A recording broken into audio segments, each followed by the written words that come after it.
just get told to sit up straighter. I won't lounge. Where am I looking? I won't curse, I promise. I'm Alisa Wood. I'm a partner at KKR, a large asset manager managing almost $700 billion of assets. I'm Lizzy Reed, and I'm a partner at Goldman Sachs, and I lead a team who has priced over 50% of global IPOs in the past 5 years. This is what it takes to rise to the top on Wall Street. I had no intention of going into business. I was a poli-sci major. I thought I was going into government and help change the world. I had two dreams when I was graduating from Notre Dame. One was to move to New York City, and two was to start in the world of finance. I realized pretty quickly that I had a lot of student loans and I was gonna have to pay those off. So I went into the career services department at my school and I said, what is the one profession I can get into that will pay these loans off by the time I'm 30? And they said, there's this thing called investment banking. And I said, great, I'm gonna be great at it. They said, but you've never even taken a business class. And I said, don't you worry about it. So I interned in 2006. I remember so distinctly that I had wrote that my career desire was to be a managing director at Goldman. And then I crossed it out and I put partner at Goldman. That's actually a really true story. Isn't that really cute? My mom has the page and she sent it to me after I made partner. It's like the one thing that I am gonna frame for my office. I started looking at different firms that I can join. One of those was KKR. I actually sent in a blind resume and a pitch book, which said, here's why you should hire me, and here's how you can think about private equity differently. Henry Kravis, though, did send me a letter back saying, thank you for your recent note and expressing your interest in KKR. I regret that there are no executive positions available. I can't even imagine why I saved this, but it's not every day you get a letter from Henry Kravis, even if it's a rejection letter. Within about 24 to 48 hours, another partner called me and said to me, I received the same pitch book. I clearly sent it to a few people. Why don't you come on in and let's have a conversation. I was part of a soccer team, a very, very strong soccer team. I always knew that I wanted to be a leader. Before I went to college, I was actually a ballerina. I danced professionally. You were told no 100 times. Each one of those times where someone said no, the letter, in case in point, it was almost a challenge. It was like, no, I got this. I'll figure it out, right? The harder it was, the better it was going to be in the end. You have to kind of, be resilient through it. Do you want my old ID badge? I love this picture. So this is my first, I'll just say. So this is my first ID card at Goldman, and I got it in 2007. Honestly, best picture of my entire life. I just steal it out of my kid's wallet. It was probably one of our first firm headshots when we actually created a website. It was our second day of analyst training, and where I was meeting a whole bunch of new people. I actually don't really know why it makes me so happy, but it really does. This person was in her mid-20s at best, who was really just figuring it out, believing in the best of everything because you haven't been proven wrong yet. I remember so distinctly being a bit, quite frankly, intimidated. You know it's just the beginning. They're gonna figure out that I might not know as much as they think I know. I think most people who are highly driven and successful in whatever they're pursuing probably have some type of fear of the traditional imposter syndrome. Are you good enough? Do you deserve to be here? Did you earn this? How are you gonna do in a whole new environment? I think if I had to go back 18 years or 19 years where I am today, I probably would think in the very beginning of your career to think less and probably just to be very present and just to really enjoy the experience more. Which was a very important transaction for me. But in reality, you're there for a reason. You worked really hard to earn what you've gotten so far. Now you gotta make sure this works. You have to be scrappy. You have to have grit. Fear couldn't be an option because there was no other path through. Everyone deals with stressors differently in life. Some people might need extra sleep. For me, dealing with stress is actually working more. I said, you know what? I'm very confident that I will outwork anyone and I will make sure that I will give them 150% and I'm here to learn. I was more of a canvas than anything else. That's actually really important to hold on to, and you have to remember that. Lack of being jaded, and I do think I hold on to it. I think if I could redo anything, one would be to be less anxious. Being a woman in finance in the late 90s and the early 2000s, it was lonely. It was really lonely. So I wish if I went back in time, I wish that I was more confident when I started versus having to work through, building out that confidence the first couple of years. There were not people that looked like you. I actually spent more time on Monday mornings and on Sunday nights reviewing the sports scores from the weekend than I was actually understanding what was going on in business, because all I wanted to do was be relevant and to be a part of the conversation on Monday morning, right? So if all the guys were talking about the football games on Sunday, well, guess what? That's what I needed to know. But I wish I would have told my younger self not to spend the time on that. It's gonna be okay. You'll find the right home. It might take you a little while, but you will find the right home, and there are people who are going to value you for you, and you don't have to try to be somebody else. And if they don't like you for you, then you're probably in the wrong place, and life's too short. There's plenty of opportunities when I'm the only woman in the room.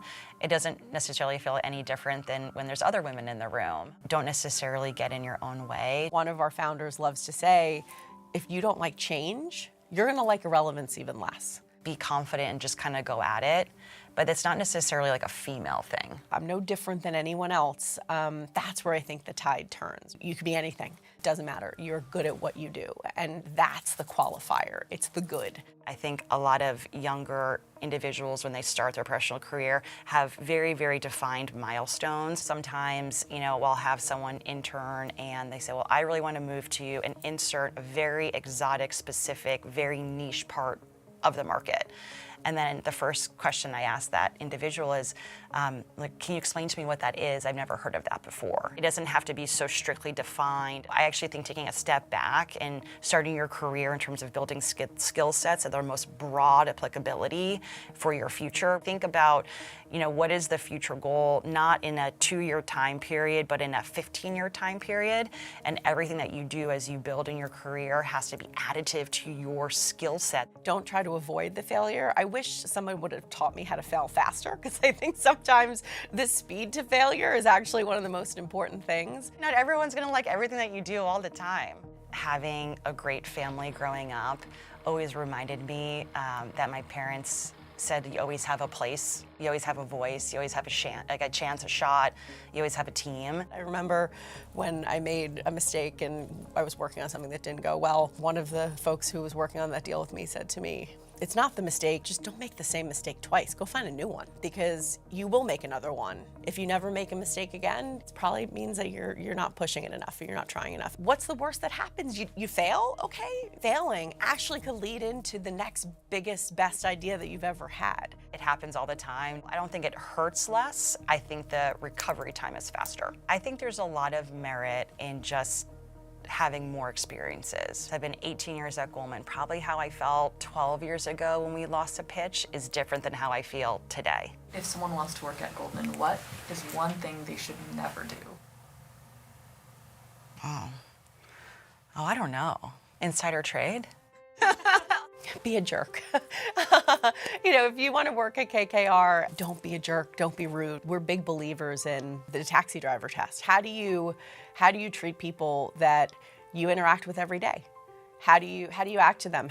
Do you ask them how their day is? Workplace etiquette, I don't think that actually has changed ever in my 18 years at the firm. It's important to connect with people. Being prepared for the interview in terms of what is the culture of the firm. Knowing why you want to work there and being, prepared of whether or not you're a fit. Some of our best folks at KKR are the English majors or the comparative lit majors or the poli-sci or the history or whatnot. They were taught how to think.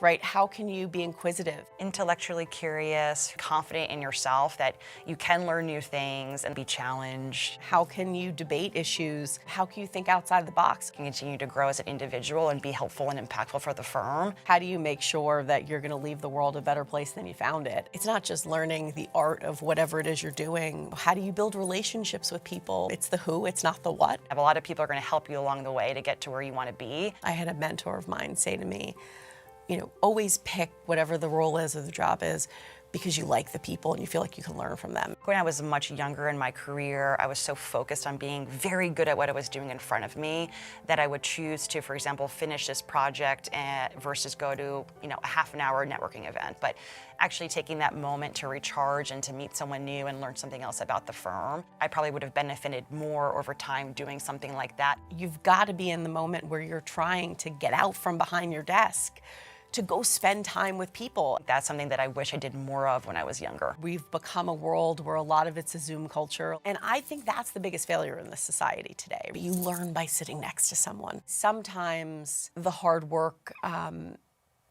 it feels heavy. I obviously went to business school while I was at KKR. That was not easy, to say the least. I had 3 kids in 3 years.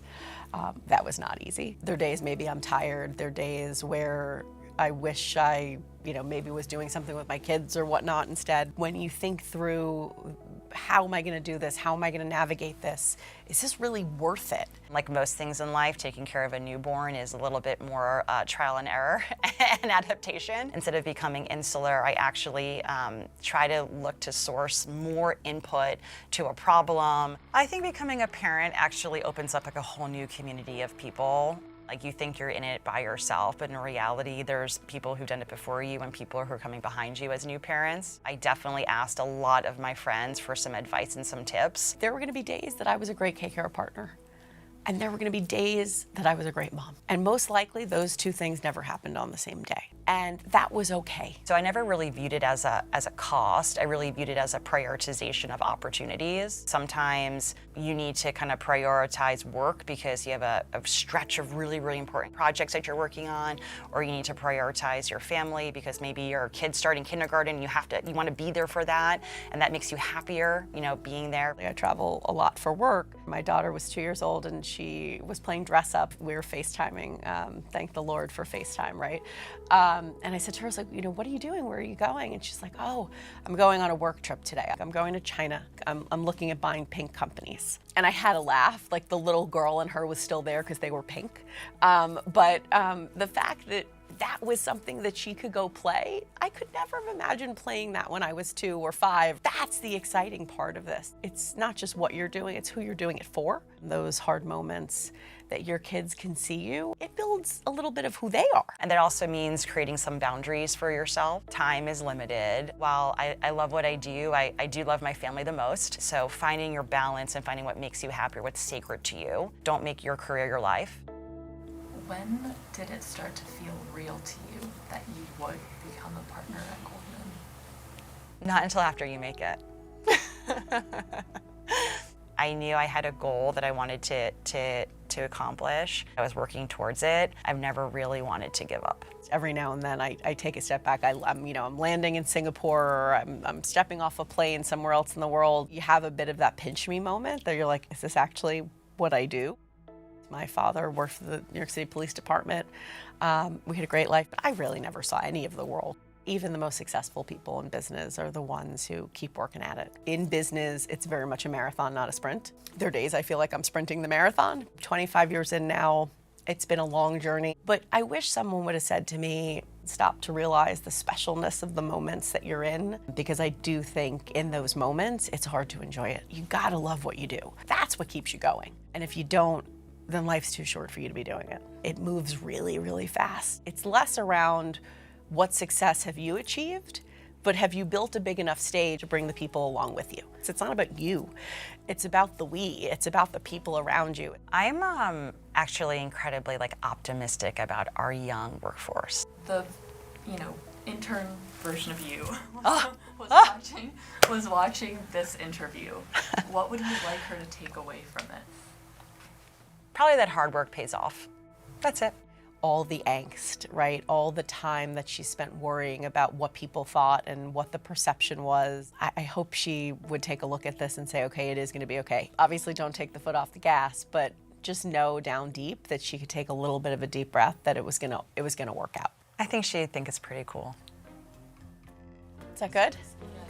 Awesome, thank you. I hope that was all good. Also, now that you know me well enough, I'm definitively an affirmation-seeking person. So in reality, my report card, how was it?